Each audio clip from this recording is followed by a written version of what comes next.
अस्सलाम वालेकुम जी। अगर आप जून जुलाई और गर्मी में करेला लगा रहे हैं तो इस वीडियो को ज़रूर आखिर तक देखें।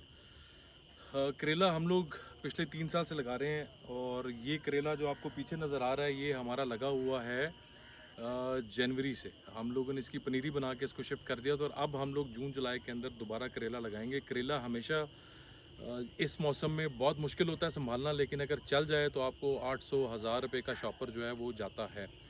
अच्छा, करेले की कुछ चीज़ें मैंने नहीं सीखी हैं। एक तो पहले वैरायटी की आपको बात कर दूं, हमने हाजी सन्स के 2-3 ट्राई किए हैं, फाइटर भी ट्राई किया है, हमें मज़ा नहीं आया। और हमने इसका पाली भी ट्राई किया है। फ्रूट अच्छा है, लंबा है, बट उसकी प्रोडक्शन इतनी अच्छी नहीं है। जर्मिनेशन बहुत अच्छी थी, लेकिन मदीना सीड्स का चार्लस जो है वो हमें पहले भी ठीक लगता था। इस दफ़ा भी उसकी प्रोडक्शन जो है वो पाली हाजी सन्स वाला जो है उससे बहुत बेहतर है।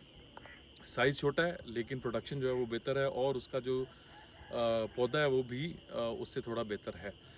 अच्छा, जो गलती हम लोग करते रहे शुरू में, हम लोग इसको बहुत ज़्यादा नाइट्रोफॉस देते रहे, जिसकी वजह से झाड़ तो बहुत अच्छा बना जाता था, लेकिन इसमें जो प्रोडक्शन थी वो हम इतनी अच्छी नहीं ले पाते थे। उसके लिए सबसे बेस्ट जो हम लोगों ने इस दफ़ा चीज़ ट्राई की है, हम लोग इसमें MKP डालते रहे, जिसमें सिर्फ 52% फास्फोरस है और 32% 33% जो है इसमें पोटाश है, इसमें नाइट्रोजन बिल्कुल भी नहीं है, जिसकी वजह से पौधे को थोड़ा सा शॉक मिलता है और उसकी फ्रूटिंग जो है वो थोड़ी बेहतर हो जाती है। फ्लावरिंग के लिए बहुत ज़्यादा ज़रूरी है आप इसको बोरान का स्प्रे करें।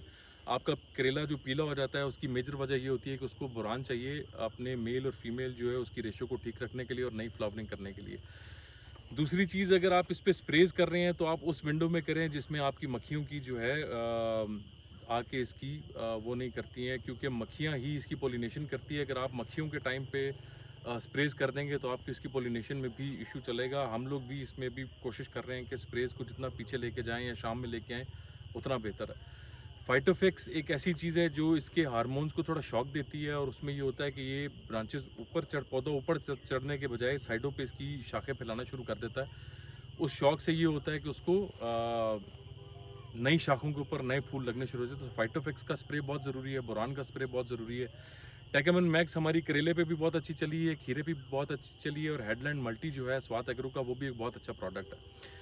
जहाँ तक बात रह गई दूसरी फर्टिलाइज़र की, हम 1844 हमने यूज़ करनी शुरू की है। 1844 में नाइट्रोजन थोड़ी सी ज़्यादा तो है, लेकिन इसमें फास्फोरस बहुत ज़्यादा है। नई फ्लावरिंग के लिए और रूट जोन के लिए फास्फोरस बहुत ज़रूरी है, सो उसको भी यूज़ करें। यूरिया बिल्कुल भी ना दें, वरना प्लांट आपको बहुत हरा भरा नज़र आएगा, आपको उस पर फल इतना नज़र नहीं आएगा।